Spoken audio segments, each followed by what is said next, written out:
Rolls Royce ലക്ഷറിയുടെ അവസാന വാചകം, എല്ലാ വാഹനപ്രേമികളുടെയും സ്വപ്നം. ലംബോർഗിനി എന്ന കമ്പനി ട്രാക്ടർ ഉണ്ടാക്കിയാണ് നിർമ്മിച്ചതെന്നും അവിടെ നിന്നാണ് വളർന്നത് നമ്മളിപ്പോൾ കാണുന്ന ലംബോർഗിനി ആയെന്നും എല്ലാവർക്കും അറിയാം. പക്ഷെ റോൾസ് റോയ്സ് എന്ന കമ്പനി എങ്ങനെയാണ് തുടങ്ങിയത് നിങ്ങൾക്കറിയാമോ? നമുക്കത് ഈ വീഡിയോയിൽ പരിചയപ്പെടാം. ഈ ദരിദ്രനായ ബാലൻ എഞ്ചിനുകളിൽ പണിഞ്ഞുകൊണ്ടിരുന്നപ്പോൾ ആരും വിചാരിച്ചിരുന്നില്ല ഒരു നാൾ ലോകത്തെ ഏറ്റവും വില കൂടിയ കാറുകൾ ഈ ബാലൻ നിർമ്മിക്കുമെന്ന്. നമുക്ക് ആദ്യം ഫ്രെഡറിക് ഹെൻറി റോൾസിനെ പരിചയപ്പെടാം. അദ്ദേഹം 1863 ഇംഗ്ലണ്ടിൽ അൽവാൽട്ടൺ എന്ന സ്ഥലത്താണ് ജനിച്ചത്. അദ്ദേഹത്തിന്റെ 5 സഹോദരങ്ങളിൽ ഏറ്റവും ഇളയവനായിരുന്നു ഹെൻറി.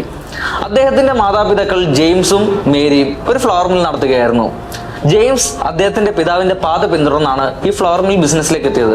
പക്ഷേ ബിസിനസ്സിലുള്ള പരിചയക്കുറവ് കാരണവും സ്കില്ലിന്റെ കുറവ് കാരണവും അദ്ദേഹം വലിയ ലാഭത്തിലൊന്നുമല്ലായിരുന്നു.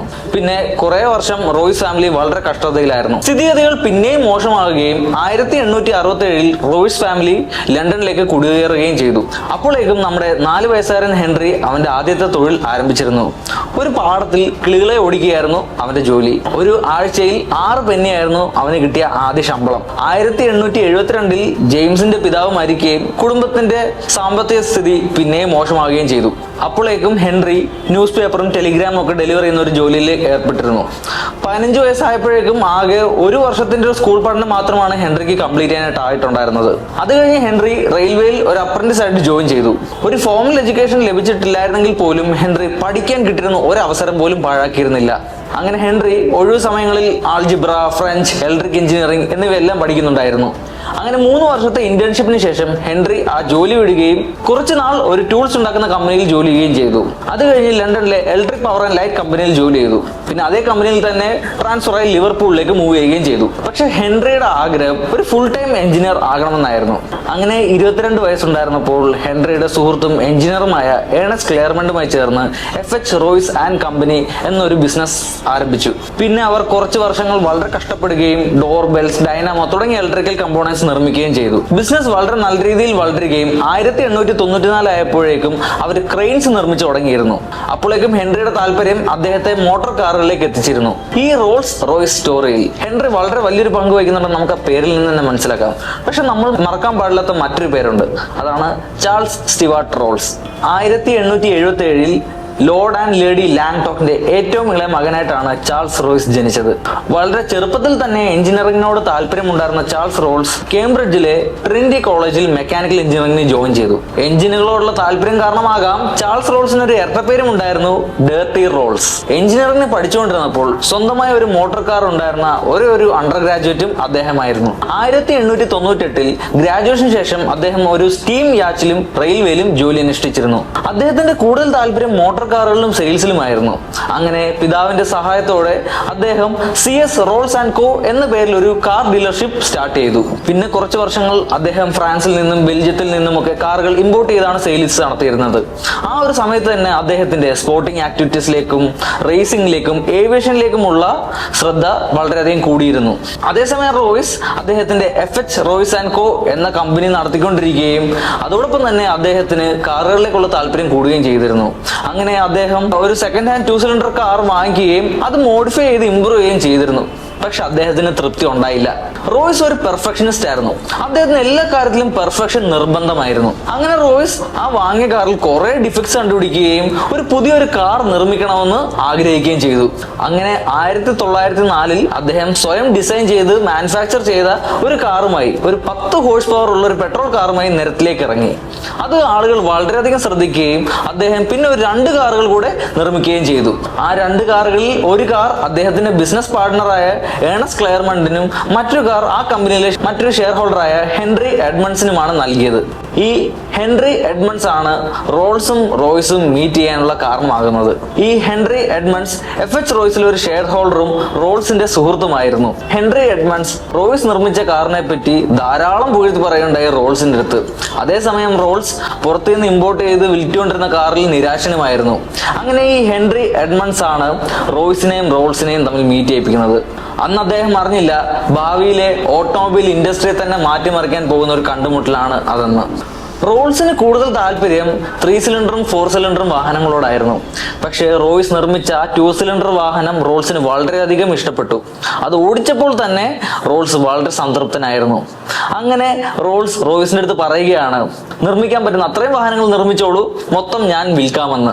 അവർ തമ്മിൽ പ്രായത്തിലും വളർന്നു വന്ന സാഹചര്യത്തിലും ലഭിച്ച വിദ്യാഭ്യാസത്തിലും ഒക്കെ നല്ല വൈരുദ്ധ്യം ഉണ്ടെങ്കിൽ പോലും അവരൊരു അസാധ്യ കോംബോ തന്നെയായിരുന്നു. അങ്ങനെ അവർ നിരത്തിലേക്ക് ഇറങ്ങിയ വാഹനങ്ങൾ വൻ വിജയമാകുകയും 1906 റോൾസ് റോയ്സ് എന്ന കമ്പനി രൂപപ്പെടുകയും ചെയ്തു. അങ്ങനെ അവർ 6 സിലിണ്ടറുള്ള സിൽവർ ഗോസ്റ്റ് എന്ന കാർ നിർമ്മിക്കുകയും അത് ലോകത്തിലെ തന്നെ ഏറ്റവും മികച്ച കാർ എന്ന ടൈറ്റിലും കരസ്ഥമാക്കി. ഈ വിജയത്തിൽ ചാൾസിന്റെ സുഹൃത്തായ ക്ലോഡ് ജോൺസണിന് വളരെ വലിയ പങ്കുണ്ടായിരുന്നു. ഒരു ബ്രാൻഡ് നിർമ്മിക്കുമ്പോൾ വളരെ വലിയ വിഷൻസ് ആവശ്യമാണ്. റോൾസും റോയ്സും കാർ നിർമ്മിക്കുന്നതിലും വിൽക്കുന്നതിലും ശ്രദ്ധ കേന്ദ്രീകരിച്ചപ്പോൾ ക്ലോഡ് ജോൺസൺ മാനേജിംഗ് ഡയറക്ടറുടെ ചുമതല ഏറ്റെടുക്കുകയായിരുന്നു. ഒരു ബ്രാൻഡിന്റെ റെപ്യൂട്ടേഷൻ ബിൽഡ് ചെയ്യാൻ വേണ്ടിയിട്ട് കമ്പനിയുടെ റെപ്യൂട്ടേഷൻ വളർത്തേണ്ടത് വളരെ അത്യാവശ്യമായ കാര്യമാണെന്ന് അദ്ദേഹത്തിന് അറിയാമായിരുന്നു. അദ്ദേഹം പല രീതികളിൽ കൂടെ റോൾസ് റോയ്സ് ഏറ്റവും റിലയബിൾ ആയതും വളരെ കുറവ് മാത്രം ശബ്ദം ഉണ്ടാക്കുന്ന ഒരു കാറുമാണെന്ന് മാർക്കറ്റ് ചെയ്തു. ആദ്യ കാലഘട്ടത്തിൽ ജോൺസൺ അവരുടെ 40 മുതൽ 50 ഹോഴ്സ് പവർ വരെയുള്ള കാർ മാർക്കറ്റ് ചെയ്ത് ഇങ്ങനെയാണ്: 6 cylinder Rolls Royce, not one of the best but the best car in the world. ആ ഒരു അഡ്വർടൈസ്മെന്റിൽ കൂടെ ക്ലോഡ് ജോൺസൺ റോൾസ് റോയ്സിന് വേണ്ടി എന്നേക്കുമായിട്ടുള്ളൊരു ഫേസ് ക്രിയേറ്റ് ചെയ്യുകയാണ് ചെയ്തത്. അത് ഭയങ്കര എഫക്റ്റീവ് ആയിട്ടുള്ളൊരു അപ്രോച്ച് ആയിരുന്നു. അത് കാഴ്ചവെച്ചത് അവരുടെ സുപ്രീം പെർഫോമൻസിനായിരുന്നു. അതോടൊപ്പം തന്നെ അവരുടെ ലോകോത്തര നിലവാരമുള്ള എഞ്ചിനീയറിംഗിനെ. അതുവഴി അവർക്ക് ഭയങ്കരമായിട്ട് ഡിമാൻഡ് ക്രിയേറ്റ് ചെയ്യാനായിട്ട് കഴിഞ്ഞു. അങ്ങനെ ക്ലോഡ് ജോൺസൺ റോൾസ് റോയ്സ് എന്ന പേരിലെ ഹൈഫൺ ആയി അറിയപ്പെടുകയും ചെയ്തു. തീർച്ചയായും മാർക്കറ്റിംഗിന് മാത്രമായിട്ടൊരു ബ്രാൻഡിനെ കൊണ്ടുപോകാൻ പറ്റുന്നതിന്റെ ഒരു പരിധിയുണ്ട്. അതേസമയം ഹെൻറിയും ചാൾസും വളരെയധികം പരിശ്രമിച്ചിരുന്നു അവരെ കൊണ്ട് പറ്റുന്നതിൽ ഏറ്റവും ബെസ്റ്റ് ക്വാളിറ്റി അവരുടെ കസ്റ്റമേഴ്സിന് പ്രൊവൈഡ് ചെയ്യാൻ വേണ്ടിയിട്ട്. പ്രത്യേകിച്ച് ഹെൻറി, അദ്ദേഹം എപ്പോഴും അദ്ദേഹത്തിന്റെ ലിമിറ്റ്സിനപ്പുറത്തേക്ക് അദ്ദേഹത്തെ പുഷ് ചെയ്തുകൊണ്ടേയിരുന്നു. വർഷങ്ങൾ പോകുന്തോറും ഹെൻറിക്ക് ഏവിയേഷനിലുള്ള താല്പര്യം കൂടിക്കൊണ്ടേയിരുന്നു. അദ്ദേഹം ഹെൻറിയെ കൊണ്ട് ഒരു എയറോ എഞ്ചിൻ നിർമ്മിക്കാൻ ശ്രമിച്ചു. പക്ഷെ ഹെൻറി അതിന് തയ്യാറായില്ല. ചാൾസ് അദ്ദേഹത്തിന്റെ ഏവിയേഷനുള്ള ആഗ്രഹം തീർക്കാൻ വേണ്ടിയിട്ട് ഒരു എയർക്രാഫ്റ്റ് വാങ്ങിക്കുകയും 200ഓളം ഫ്ലൈറ്റ്സ് കംപ്ലീറ്റ് ചെയ്യുകയും ചെയ്തു. 1910 32 വയസ്സുണ്ടായിരുന്നപ്പോൾ ഒരു ഫ്ലൈറ്റിനിടയ്ക്കുണ്ടായ ഒരു ക്രാഷിൽ ചാൾസ് ഈ ലോകത്തോട് വിട പറഞ്ഞു. അങ്ങനെ ആ ഒരു പാർട്ട്ണർഷിപ്പ് വളരെ കുറച്ച് വർഷം മാത്രമേ നീണ്ടിരുന്നുള്ളൂ. പിന്നെ ആ ഒരു ലെഗസി കണ്ടിന്യൂ ചെയ്യേണ്ടത് ഹെൻറിയുടെ ഉത്തരവാദിത്തമായി. അദ്ദേഹത്തിന്റെ ഇന്നോവേറ്റീവ് ആയിട്ടുള്ള ഡിസൈൻസും അവരുടെ ഏറ്റവും മികച്ച എഞ്ചിനീയറിംഗും ബ്രാൻഡിന്റെ റെപ്യൂട്ടേഷൻ വർദ്ധിപ്പിച്ചുകൊണ്ടേയിരുന്നു. ഏറ്റവും മികച്ച മെറ്റീരിയൽസും ഏറ്റവും മികച്ച ക്രാഫ്റ്റ്മാൻഷിപ്പും യൂസ് ചെയ്യുന്ന കാര്യത്തിൽ അദ്ദേഹം ഒരു കോംപ്രമൈസിന് തയ്യാറല്ലായിരുന്നു. അദ്ദേഹത്തിന്റെ തന്നെ വാക്കുകളിൽ പറയുകയാണെങ്കിൽ, strive for perfection in everything you do, take the best that exist and make it better, when it does not exist design it. ഒന്നാം വേൾഡ് വാർ സമയത്ത് റോൾസ് റോയ്സ് ഏത് ഏരിയയിലേക്കാണോ ബിസിനസ് എക്സ്പാൻഡ് ചെയ്യണമെന്ന് ചാൾസ് ആഗ്രഹിച്ചത് അതേ ഏരിയയിലേക്ക് ബിസിനസ് എക്സ്പാൻഡ് ചെയ്തു. അതെ, എയറോ എഞ്ചിൻസ്. പിന്നെ കുറെ വർഷം കമ്പനി നല്ല രീതിയിൽ പ്രവർത്തിച്ചു. 1933 ആയപ്പോഴേക്കും ഹെൻറിയുടെ ആരോഗ്യനില മോശമാകുകയും അദ്ദേഹവും ഈ ലോകത്തോട് വിട പറഞ്ഞു. അദ്ദേഹത്തിന്റെ ആരോഗ്യനില വളരെ മോശമായിരുന്നപ്പോൾ പോലും അദ്ദേഹത്തിന്റെ എഞ്ചിനീയറിംഗിനോടുള്ള ഡെഡിക്കേഷനും എന്തൂസിയാസത്തിനും ഒന്നും ഒരു കുറവ് പോലും വന്നിട്ടുണ്ടായിരുന്നില്ല. ശരിക്കും അദ്ദേഹത്തിന്റെ ലാസ്റ്റ് സ്കെച്ച് അദ്ദേഹം വരയ്ക്കുന്നത് മരണക്കിടക്കയിൽ കടന്ന് മരണത്തിന് കുറച്ച് മണിക്കൂറുകൾ മുമ്പാണ്. അവിടെ നിന്ന് ഇന്ന് റോൾസ് റോയ്സ് എന്ന കമ്പനി വളർന്ന് എവിടെയാണ് എത്തി നിൽക്കുന്നത് നമുക്ക് എല്ലാവർക്കും അറിയാം. അങ്ങനെ നമ്മുടെ എല്ലാവരുടെയും മനസ്സിന്റെ ഒരു കോണിൽ എന്നെങ്കിലും സ്വന്തമായിട്ടൊരെണ്ണം ഉണ്ടായിരുന്നെങ്കിൽ എന്ന് ആഗ്രഹിക്കുന്ന വിധം വളർന്നു ഒരു ദരിദ്രനായ ബാലൻ സ്വപ്നം കണ്ട് നിർമ്മിച്ച ആ വാഹനം. അതെ, റോൾസ് റോയ്സ്.